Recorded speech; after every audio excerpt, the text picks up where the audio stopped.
Le Da Fresh Morning, c'est 104.5 tonnes de bonne humeur. Tous les matins sur Urban FM. La meilleure radio de la capitale. La meilleure radio de la capitale. Vous êtes sur les 104.5 Urban FM et la station urbaine et vous écoutez le Da Fresh Morning. On est avec Mosley dans le studio du réveil matinal le plus de la capitale sur la radio la plus de la capitale. Mosley, bonjour. Bonjour Da Fresh, bonjour tout le monde, bonjour René Ruté, Fallon. Qu'est-ce qui se passe? Calme-toi frère, calme-toi. Alors, quoi de neuf? On va faire un tour d'abord sur le site Traumatics. MC Sono veut se rapprocher du paradis en 2 mots. Alors, en 2 mots, c'était en période... Il a chanté une chanson, il fait déjà du gospel. Non, c'est pas du gospel, c'est simplement une chanson qui a été écrite durant la période de Covid-19, lorsqu'on a eu l'état d'urgence sanitaire, et tout le monde se souvient que c'était pas facile pour tout le monde. Et pardonnez la tautologie, mais c'était pas facile pour de nombreuses personnes parce que simplement la situation d'enfermement liée aux conditions de restriction. Vous savez qu'il y a eu des restrictions en termes de déplacement et consorts. Il y a eu des confinements. Et ce confinement, c'était pas forcément favorable à tout le monde, des gens qui sont habitués à bouger, à aller d'un point Y à un point Z dans la journée parce qu'ils sont hyper actifs, ils se retrouvaient enfermés dans leur maison ou encore avoir un périmètre réduit en termes pour vaquer à leurs occupations. Et bien, à un moment donné, on va dire quoi, ça empêche de réellement se mouvoir. Donc, il a écrit cette chanson-là pour essayer un tout petit peu de présenter le quotidien de l'instant. Le rapport avec le paradis, jusque-là, je ne comprends pas. Le paradis, pour lui, c'était de pouvoir être dans un esprit qui présente un monde dans lequel on n'aurait pas toutes ces contraintes-là, où il vivrait sans influence extérieure, où il vivrait sans qu'il y ait forcément des barrières ou des limites, ou encore des interdits, mais surtout où il y aura la paix. La paix pour lui, la capacité à pouvoir apprécier les belles choses, être au contact de la nature. En principe, ce texte est beaucoup plus dans l'esprit de mélancolique, parce que là-dedans, il parle de... C'est la même chose avec le Taramé de Tissoirène Jazz. Ah ouais, à peu près. Est-ce que les rappeurs deviennent des amoureux? On dirait qu'on a 2 tendances, les rappeurs d'avant qui deviennent des amoureux et les rappeurs d'aujourd'hui qui deviennent violents. Bon, c'est quand même un peu, on va dire...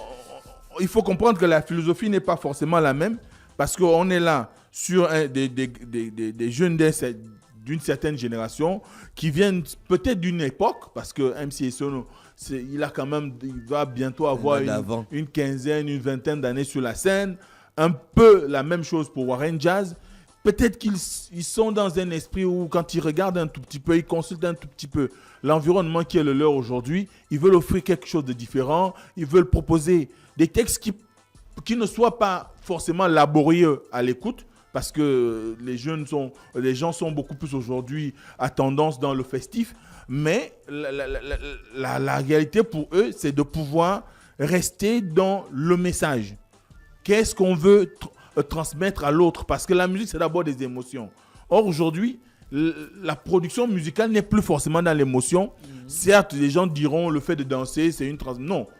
L'émotion, c'est quelque chose qui t'amène à te plonger dans ce dont il est question, dans le thème qui est abordé par l'artiste. Or, nous, aujourd'hui, dès qu'on est un peu bam dans les trucs... Dans les nabatis. Voilà, dans les nabatis. Biscuits, c'est des biscuits. Tu pensais à quoi, René? Oui. C'est une marque de biscuits. Pas une marque de biscuits. Si. Alors. Donc, dès qu'on est un peu là-dedans, eh ben, on se retrouve juste à rechercher la cadence, le rythme. Or, eux, ils veulent proposer le message qui touche. Parce que Taramé, d'abord, c'est prodigieux pour quelqu'un qui n'est pas locuteur de la langue Obamba. Il est Ipounou et il transmet correctement les émotions, parce que quand vous allez lire les commentaires qui sont sur son YouTube concernant cette chanson, ben vous allez voir que les gens se reconnaissent. Et l'histoire qu'il raconte, c'est une histoire simple. Un enfant orphelin qui pose la question à Dieu pourquoi il a fait partir son père aussi rapidement, et il se remémore les moments qu'il a passé avec son père et essaie un tout petit peu de présenter les difficultés qui sont les siennes aujourd'hui au regard du fait que ce dernier ne soit plus avec lui. Merci, je rappelle que Mosley est le directeur de rédaction du site www.traumatics.com, qui est l'un des plus grands sites et anciens de la culture hip-hop du Gabon. On repart donc aussi sur le site lesgabonais.com et on va parler du début des opérations de révision sur la liste électorale. Effectivement, il va y avoir, du moins aujourd'hui, il y aura le lancement du début des opérations de révision de la liste électorale. Ça veut dire quoi exactement? Ça veut dire que on fait les devoirs et puis on doit réviser. Ça veut dire qu'on on va procéder à un toilettage de la liste électorale. C'est-à-dire, la première chose, c'est d'abord les inscrits, ceux qui sont initialement inscrits, parce qu'il faut savoir qu'à chaque fois qu'il y a une élection, il y a ce processus qui est engagé, du moins cette opération qui est engagée. La dernière révision de la liste électorale, c'était en 2018 pour les élections jumelées locales et législatives. Et ces deux élections, on a eu la révision de la liste. Qui peut s'inscrire sur une liste électorale? Alors, qui peut s'inscrire? La Jojo. Je termine d'abord. Donc, il y a cette modification qui doit intervenir. Pourquoi? Parce que premièrement, il faut que ceux qui sont déjà inscrits confirment leur siège. Eux, c'est qui? Tout citoyen doit pouvoir, qui est déjà électeur, qui a déjà participé aux différents scrutins organisés antérieurement, doit pouvoir aller vérifier sur la liste si son nom y figure. Si son nom y figure et que c'est toujours dans sa circonscription électorale, c'est-à-dire son bureau de vote, et qu'il voudrait continuer là-dedans, il n'a pas besoin d'aller faire les opérations. Maintenant, il y a ceux qui voudraient, par exemple, pour des questions professionnelles, ils étaient inscrits au centre de Martine Olabou et qui se retrouvent aujourd'hui affectés à Tchibanga. Eh bien, évidemment, au moment de l'organisation de cette révision de la liste électorale, ils doivent pouvoir, s'ils veulent encore sacrifier, parce qu'il faut savoir que le vote n'est pas obligatoire au Gabon. Ce n'est pas comme en Allemagne où dès que vous avez l'âge requis, vous avez l'obligation de faire valoir votre droit de vote. Sinon, vous payez une amende. Ou sinon, vous payez une amende. Au Gabon, ce n'est pas obligatoire. Maintenant, la personne qui se retrouve dans une situation professionnelle où on l'a déplacé d'un point X à un point Y peut engager la procédure de radiation sur son ancien, pour son ancien bureau de vote et du moins aller maintenant s'inscrire sur la nouvelle identification qui lui correspondrait. On ne peut pas déplacer. Il faut qu'il fasse radiation à gauche pour pouvoir aller se réinscrire à droite. Non, ça se fait pendant les opérations. C'est-à-dire que vous êtes... Tu ne peux c'est pas... un fichier unique. Tu ne peux pas dire que, bon, comme je ne suis plus là, transférer mon nom là-bas. Si. C'est tout ça que concerne l'opération aujourd'hui. Sois plus explicite, Mosley. Je suis en train d'y arriver.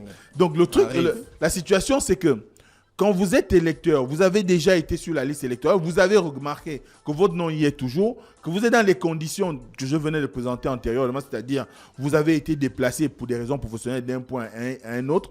Quand vous allez au bureau d'enrôlement, vous signalez que lors de la dernière élection, j'ai été inscrit au centre de Martine Olabou à Libreville.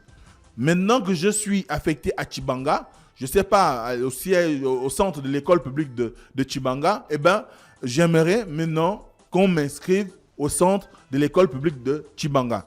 C'est juste des codes informatiques. Celui qui est là pour faire le suivi de ce changement, eh ben, il tape juste un... Si le gars que j'aime n'est pas au centre public de Tchibanga, on peut s'inscrire au Gabon, la politique, c'est l'amour, hein, René Ruth. C'est pas... Faut qu'on reste dans le cadre réel. La politique, c'est l'amour. J'aime mon grand frère. Il est au premier siège de je ne sais pas quelle circonscription. Je vote pour lui. Maintenant, je suis affecté à Tchibanga depuis 3 ans. Je vis les difficultés de Tchibanga. Mais au lieu de voter pour Tchibanga, je vais voter pour Libreville. L'avantage, donc, il y a l'amour. Oui, on vote beaucoup plus des personnes. On vote beaucoup plus des personnes que des partis politiques ou encore une idéologie quelconque au Gabon. Est-ce qu'on doit changer ça? La chance qu'on a aujourd'hui, c'est que la numérisation du fichier électoral par la mise en place du programme Iboga fait qu'on n'a plus besoin de pouvoir nous déplacer pour aller dire « Bon, je suis à Tchibanga, je veux aller à Oyem, je veux aller à Makokou ». Depuis Tchibanga, vous dites simplement « J'ai été à tel endroit aux dernières élections, je voudrais maintenant être à tel endroit ». Et on codifie ça et vous êtes inscrit automatiquement. Vous n'avez plus besoin de donner votre carte d'identité à un leader X ou Y pour aller vous inscrire dans le bureau de vote de son village ou de sa circonscription. C'est un truc que je n'avais jamais compris. Voilà, les bœufs, ce qu'on appelait les bœufs électoraux. Non, ce n'est plus possible. Déjà, l'inscription sur la liste électorale, elle est individuelle. Individuelle. Plus personne ne peut enrôler l'autre vous allez vous-même seul vous inscrire sur la liste ou encore renouveler votre inscription ou changer de domiciliation électorale. Mais plus personne ne peut aller avec un lot de cartes d'identité pour dire j'ai eu des documents attestant que je peux inscrire telle ou telle personne. Ce n'est plus possible. Mosley, dans le cas des personnes décédées, y a-t-il une possibilité de signaler la disparition? Bien sûr. Comment ça se passe? C'est tous les points qui concernent l'opération de révision. C'est-à-dire qu'il faut que ceux qui connaissent X ou Y qui est décédé et qui voient le nom de la personne sur la liste, devraient avoir l'obligation de signaler aux personnes dédiées pour la tâche que telle ou telle personne est décédée. Malheureusement, le grand problème chez nous, c'est que les gens qui sont décédés se retrouvent souvent sur les fichiers parce que aussi, on ne fait pas la procédure normale qui consiste, lorsque quelqu'un décède, qu'on a établi le certificat de décès. Très peu de personnes le font. Et en fait, nous tous, on fait le certificat de décès, mais on n'amène pas ça à la commission électorale. Très peu de personnes le font parce que les personnes qui le font très souvent, ce sont ceux qui déplacent les corps, par exemple, de Libreville pour l'intérieur du pays. Mais vous pensez vraiment quelqu'un qui est mort à OIM, on établit un certificat de décès? Non, on le sort de la morgue, on le met à la morgue, on le sort, on va l'enterrer au village. Fin du Mais pour entrer dans la morgue, il faut le certificat de décès. Ah non? Si. Ah non? Si. Quelle morgue? Si. Laquelle? Toutes les morgues du Non. Gabon. Si, Mosley. La fraîche, non. Mais si maintenant le gars de la morgue, il ouvre un corps qui est vivant. Mais non, l'identification à la morgue, c'est toute autre chose. Comment il ouvre un corps qui est vivant? Mais non, mais il faut un papier administratif qui signifie que moi, quand j'ai reçu le corps là, il y avait un acte de décès, ça veut dire qu'il était mort. Non, c'est pas une Tu obligation. n'as pas suivi l'enterré vivant. C'est pas une obligation. Donc, la démarche aujourd'hui, c'est celle qui voudrait que les personnes, d'abord tu as posé la question, les primes qui sont amenés à aller vers cette opération, c'est d'abord les primo-électeurs, donc des gens qui ont atteint l'âge de 18 ans et qui vont s'inscrire pour la première fois. D'ailleurs, qui sont fortement encouragés parce qu'ils représentent une grande population aujourd'hui, près de 40% de la population. Donc, il faut que les primo-électeurs se présentent, il faut qu'ils soient munis soit d'une pièce d'identité nationale ou d'un acte de naissance légalisé, ou encore, dans la moindre mesure, peut-être d'un jugement supplétif. C'est les 3 pièces requises. Ensuite, il y a ceux qui, comme je disais tout à l'heure, sont déjà sur la liste électorale, qui peuvent aller soit changer de domiciliation électorale, ou encore aller confirmer qu'ils restent là sans mener aucune opération quelconque. Ensuite, il faut signaler les décédés. Il faut les signaler. On devrait les signaler. Par exemple, les chefs de quartier, les chefs de village, les chefs de regroupement.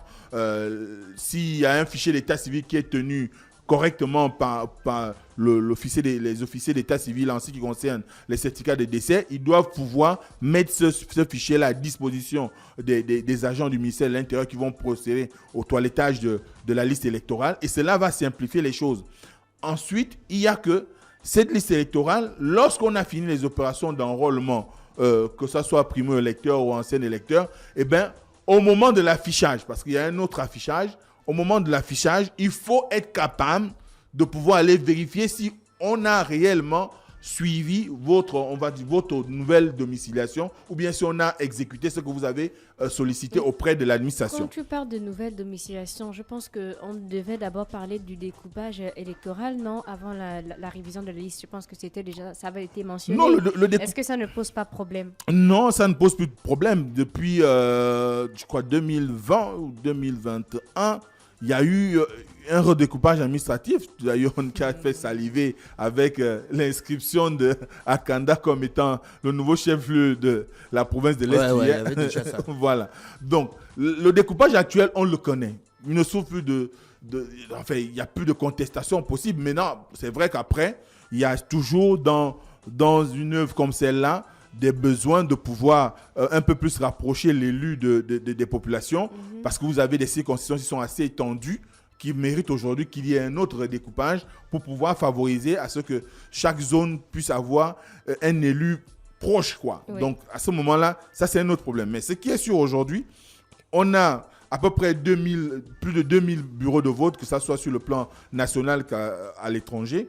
Ensuite, On a 52 circonscriptions électorales qui correspondent aux circonscriptions administratives du Gabon où on va installer les commissions nationales autonomes et permanentes, au centre gabonais des élections, donc les commissions du centre national gabonais des élections pour pouvoir procéder aux opérations de vote. Mais en ce qui concerne la liste électorale, c'est le ministère de l'Intérieur avec toutes ces administrations déconcentrées, partant du gouvernorat pour la province, du préfet pour le département, du sous-préfet pour le district. Donc, aussi bien les départements, les provinces, les départements, les districts vont enregistrer des opérations d'enrôlement pour faciliter le toilettage qu'on appelle communément la révision de la liste électorale pour pouvoir offrir un fichier qui soit crédible, qui permette aux uns aux autres de pouvoir aller sacrifier à leur droit civique, parce que c'est un droit civique et chaque citoyen aujourd'hui a l'obligation, en l'état actuel des choses, de pouvoir aller se faire enrôler